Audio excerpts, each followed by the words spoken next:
Timekeeper's book. Mina adored old things.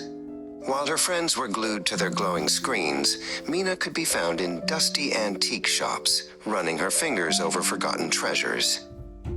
She loved the stories whispered by chipped teacups and faded photographs. One rainy afternoon, tucked away in the corner of a shop called Yesterday's Dreams, she found it. It was a heavy, leather-bound book with no title. On its cover was a golden emblem of a clock, but strangely, it had no hands. It felt warm to the touch, as if it held a secret just for her. Back in her room, Mina settled into her favorite armchair and opened the book. The pages were blank, but as she touched the first one, the world around her dissolved into a dizzying swirl of colors and sounds. When the spinning stopped, Mina found herself standing on a cobbled street. The air was thick with the smell of baking bread and horses. People in simple, rough-spun clothes bustled past, staring at her strange, colorful jacket. There were no cars, no electric lights, only the gentle clip-clop of hooves. A kind-faced woman with eyes as crinkled as old maps noticed Mina's confusion. "You look lost, little bird," she said, her voice warm.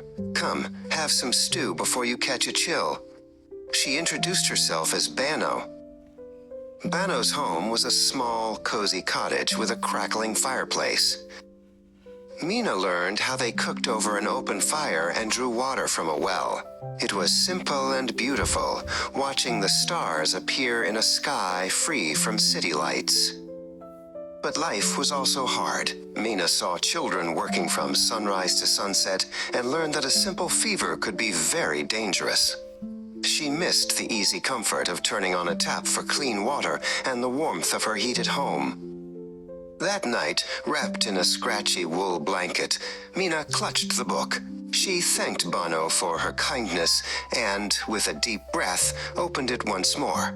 The world swirled again, the smell of wood smoke replaced by the familiar scent of her own clean laundry. She was back in her room. The digital clock on her nightstand glowed brightly. She ran to the kitchen and turned on the faucet, marveling at the clean, clear water that flowed out instantly. She felt a new wave of gratitude for the small wonders of her own time. Mina placed the Timekeeper's book on her most important shelf. It was no longer just an old object. It was a window.